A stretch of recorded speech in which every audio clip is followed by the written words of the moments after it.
Good morning, this is Hornby R3457 Class T9 440 locomotive numbered 116 in Southern Railway olive green. These were made between 1899 and 1901. They were given the nickname Greyhounds due to their speed of up to 85 miles per hour and their excellent reliability. Think about that. 1901, 85 miles per hour. There were no aircraft, there were no cars that could do that speed, let alone tow carriages. And the other amazing thing is they were in service from 1901 to 1963. 1901 to 1963. So these are in service during the time of no cars, horse and carriages, and no planes. And when they went out of service in 1963, there were cars, well, E-type Jags on the road. And the Comet and 707, if not in service, were designed by then. So these locomotives covered such a changing technology. You comprehend it and think about it, amazing little locos. There were 66 of these built, one is left, and that's at the NRM. This Hornby locomotive, I've put coal on, I've put crew on. You can see the detail is excellent, and I hope you enjoy seeing this locomotive run. Thank you for watching. Here we are with the wide points test. All radius 2, all pico insel frog points. Well, actually Y is probably a radius 4 turn, to be honest, but they're all insel frog points. And I like these 19th century locomotives. They have a certain quaintness about them. And the great thing is, because they're in service from the 19th century, well, on the turn of the century, to 1963, you can run these on any layout. You really can.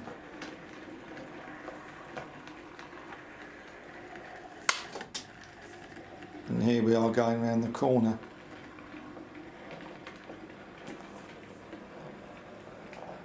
With this loco on the sidings test, we're going to do something a bit different. We're going to put it into where it lives first of all, then bring it right out again. All pico insel frog points. This was planned by the computer. They're all radius 2 curves. Obviously the loco is going to get a bit of relief here because it's going where it lives. So you can see it going into where we keep it. Then we're going to bring it right out again. Right out to the other side of the water tower. And we're going to give it the hammer. So I think that's C24, isn't it? You've got to close.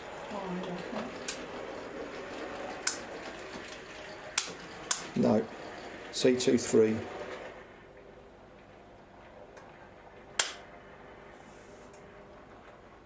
No, C25. Try C25. No, take that back. C24.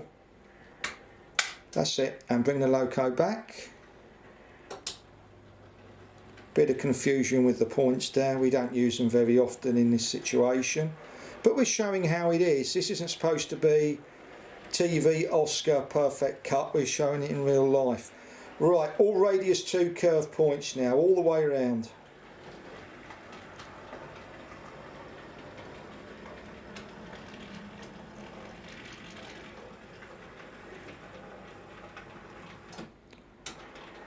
And you can see this runs really, really nice, this locomotive.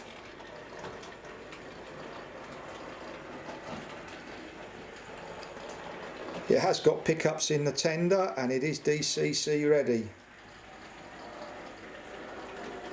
Thank you.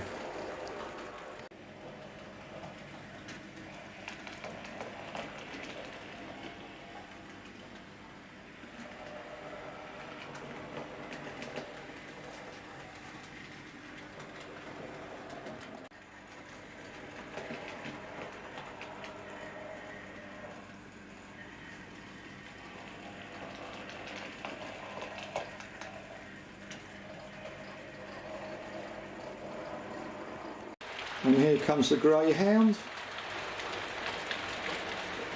We've got it pulling 8 birdcage carriages. The first 5 are Bachmann with people in them, and the last 3 are Hornby ones that came in a set with a large tank engine.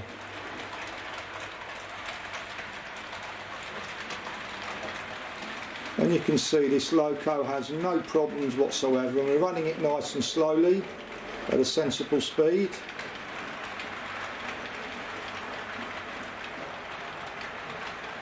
You would probably run this a little bit faster on your layout, but I'm doing it this speed because it's nice for filming and it shows how smooth this loco runs at slower speeds.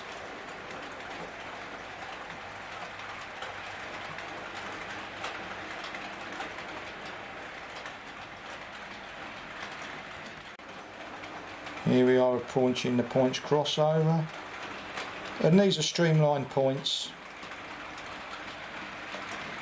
As I've said before, on a points crossover you really need everything parallel on the horizontal and the vertical and the perpendicular of the track, otherwise you are going to have problems.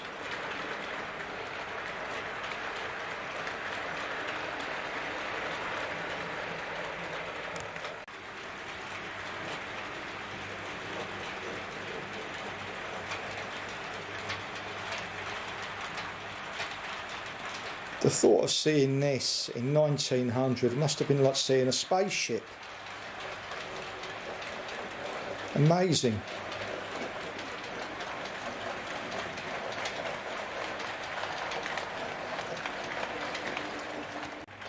And here's a backward view as we cross the points crossover.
And here is what we think would be the express speed of this locomotive, 85 miles an hour. Imagine that in 1900. You may just catch the loco in the background. And here it comes.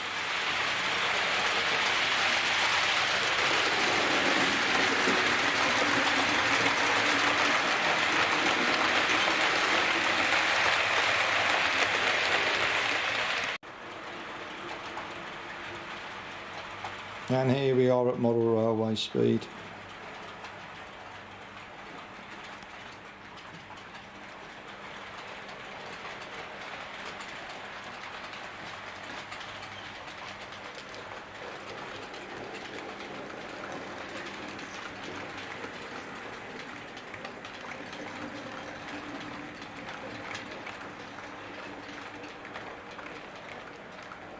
And we're taking this nice and slow to show its pulling power on a slight slope here.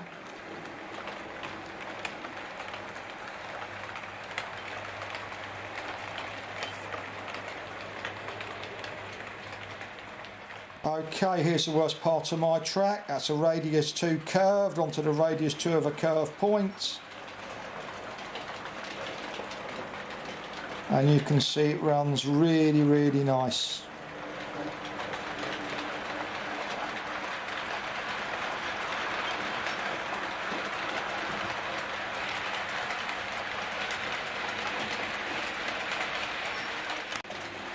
Here's the loco going behind the church and the rock.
And what we've got it pulling is the Bachmann World War I tanks and the Medivac carriages. And here we are going through the World War I diorama. You can see Hagen moored in the station and a Terrier locomotive, so everything for once is in the correct time period, apart from the cars in the background. But so our little World War I diorama with the poppies in the background.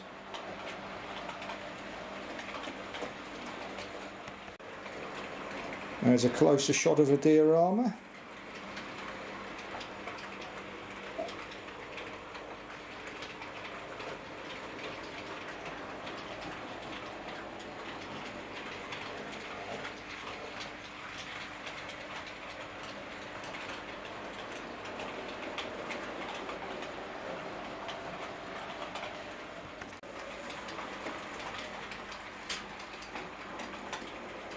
And here we come, nice and slowly.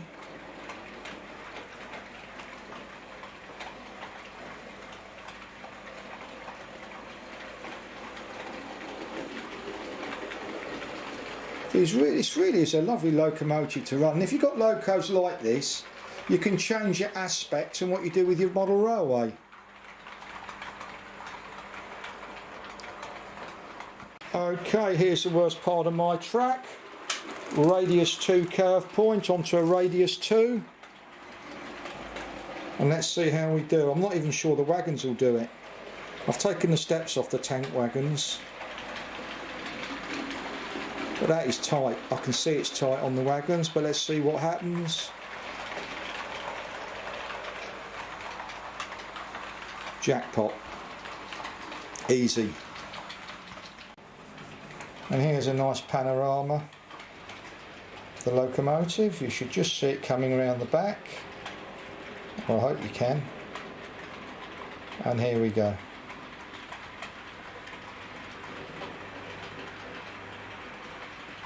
If I'm honest, I think the back-to-backs on it are slightly out, but it still runs okay. It's funny, when you get experience in model railways, you can see when something isn't quite right, even though the loco will run fine.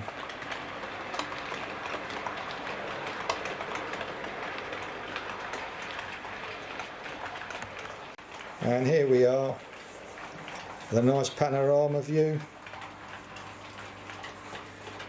I don't really know what the wall service of these locomotives was.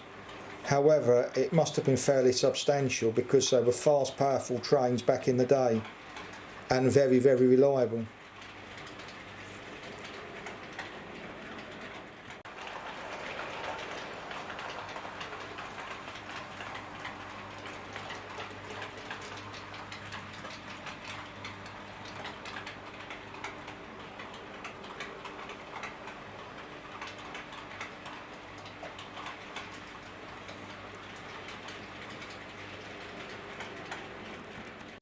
we come, and you're going to see the Greyhound emerge from the trees.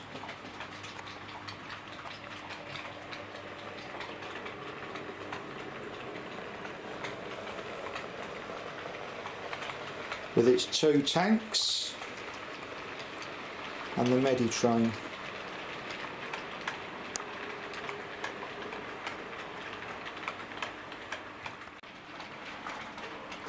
Here's a long shot of it coming down the straight.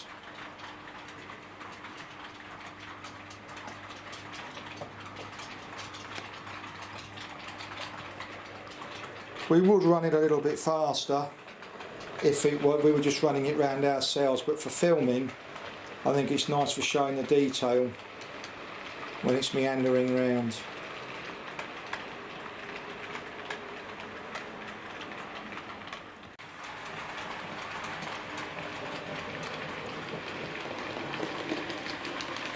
I wonder what it must have been like driving this in 1963 when your colleagues were driving Class 40s. And here we are.